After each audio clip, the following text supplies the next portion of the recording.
Oke, berikutnya kita beri kesempatan pada Dr. Budi Cahyono untuk menyajikan hasil penelitian atau tautannya tentang eh, pengendalian penyakit tanaman akasia. Silakan Pak Budi Cahyono. Warahmatullahi wabarakatuh. Waalaikumsalam. Waalaikumsalam warahmatullahi wabarakatuh. Kom Riau. Berhubung ini sudah sore, mungkin ada yang kita kasih semangat pagi. Terima kasih bagi saya, Budi dan Pak Bayo, mewakili Komda Riau, sekaligus ini dari luar universitas ya. Dari tadi kita, dari teman-teman, para profesor, kami mewakili industri. Saya bersama Pak Bayo akan menyampaikan materi kami dalam perspektif dalam penerapan agen hayati dan dampaknya bagi bisnis, khususnya dalam budidaya hutan tanaman industri eukaliptus untuk bahan baku industri pulp and paper. Kebetulan tadi kita sudah lengkap mulai dari tanaman nilam, kentang, pisang, dan karet, mewakili tanaman rempah obat, tanaman hortikultura, dan juga perkebunan, masuk ke industri pulp and paper yang mewakili forestry. Tujuannya adalah untuk memenuhi kebutuhan bahan baku industri pulp and paper. Ini contoh salah satu gambar dari industri pulp and paper yang dimiliki oleh Sinarmas Forestry dengan Asosiasi Asia Pulp and Paper. Ini adalah salah satu industri bukan hanya di Indonesia, tetapi juga di dunia. Dan kami di Sinarmas Forestry sebagai satu grup juga tahun lalu telah menjadi perusahaan HTI terbesar di dunia, nomor 1 di dunia. Namun demikian, kita juga menghadapi hambatan dalam hal produktivitas yang salah satunya disebabkan oleh penyakit tanaman. Dan kita lihat berikutnya, hutan tanaman industri eukaliptus dari spesies pelita di kita tanam di Riau, tetapi juga di 5 provinsi seperti Jambi, Sumatera Selatan, Kalimantan Barat, dan Kalimantan Timur. Ini gambaran pembibitan di provinsi Riau dengan kapasitas produksi 25 juta bibit per tahun. Kita harus menyiapkan banyak sekali bibit karena dalam 1 tahun kami harus menanam sekitar 200.000 hektar per tahun. Itu setiap hari kurang lebih 500 hektar kami harus tanam. Oleh karena itu bibit yang banyak sekali per hektar, kira-kira perlu 2.000 bibit. Berikutnya, nah eukaliptus baru-baru ini menjadi trending karena pertanian melaunching produk berbasis ekstra daun eukaliptus kan ada sekolah yang keluar ini stop 8 atau yang bisa mengendalikan virus corona yang menjadi masalah kita bersama hari ini. Nah, kami juga telah mengekstrak sebenarnya sejak beberapa tahun yang lalu dari daun eukaliptus ini untuk bahan mengendalikan Lawsonia.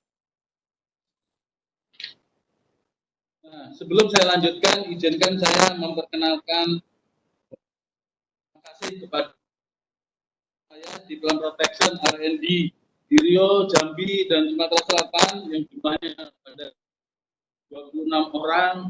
Teman-teman inilah yang membantu saya dalam beberapa tahun terakhir untuk mengembangkan integrated pest management atau PHT di dalam pengendalian hama penyakit di HTI.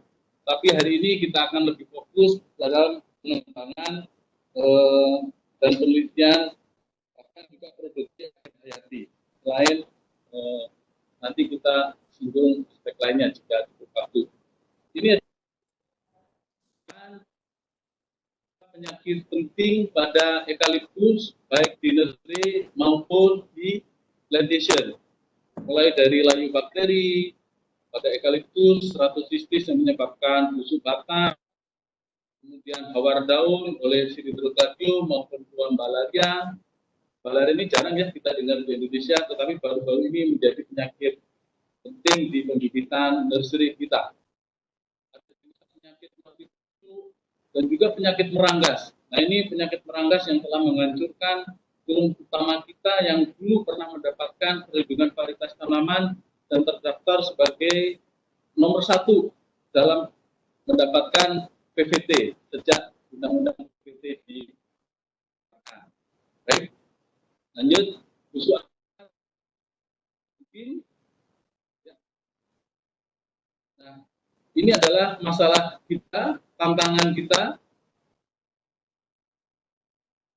dan risiko penyakit ini kita lihat terjadi pada berbagai umur tanaman eukaliptus sejak bulan pertama kita menanam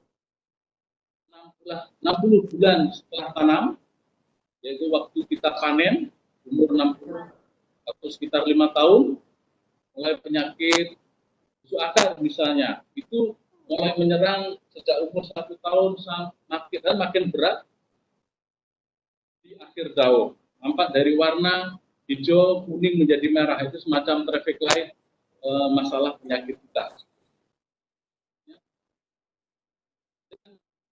Penerapan pengelolaan hama penyakit di forestry, kami berusaha untuk menuju precision forestry dengan memanfaatkan teknologi terbaru, termasuk penggunaan drone untuk masalah hama penyakit dan juga pemanfaatan teknologi informasi 4.0.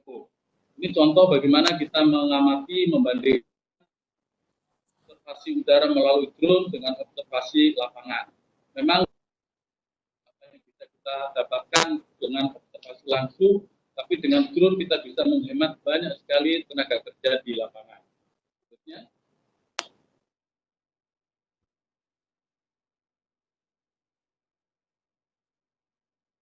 Apa ya?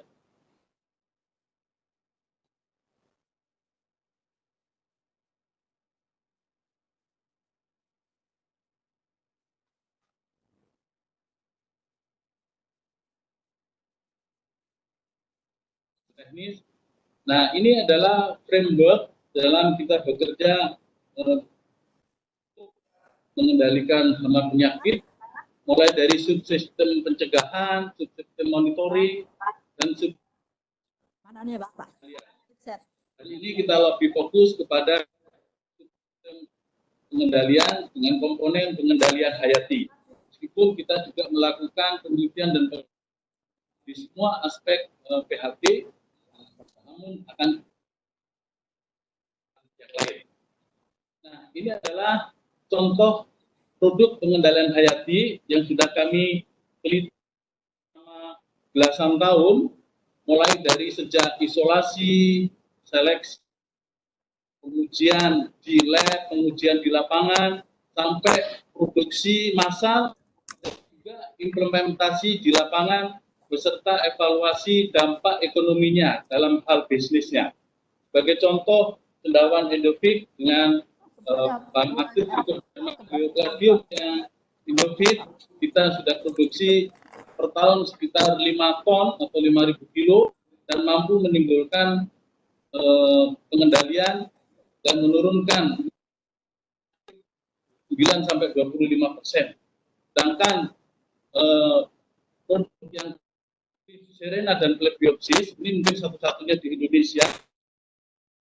Hal ini kita sudah sampai tahap produksi saat ini 2 ton, lebih dari 2 kilo, dan ini bisa menurunkan insiden penyakit busuk akar 30%. Sementara bakteri endofit yang merupakan campuran dari Pectobacterium, Enterobacter, dan Bacillus itu mampu mengendalikan penyakit layu bakteri khususnya di nursery. kita sudah produksi per tahun 1.000 liter dan bisa menurunkan insiden penyakit sampai 6% lebih. Ini di bawah produknya. Kita tidak membeli dari luar karena setiap kali kita uji umumnya belum bisa bersaing dengan produk yang kami isolasi dari lokal kita. Nah, ini sebagai contoh untuk cendawan endofit, trichoderma itu memberikan dampak bisnis lebih dari 16 miliar per tahun. Karena kita dapat menghasilkan bibit yang lebih baik dan lebih tinggi survivalnya.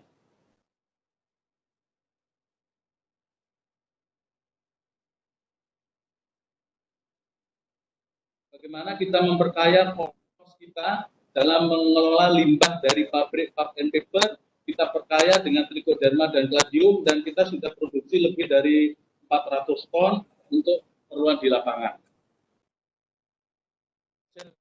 Merupakan satu-satunya di Indonesia, bahkan di dunia, ini Serena kita temukan bisa mengkolonisasi akar lebih cepat dibandingkan patogen Ganoderma dan mampu menurunkan kejadian penyakit lebih dari 30%.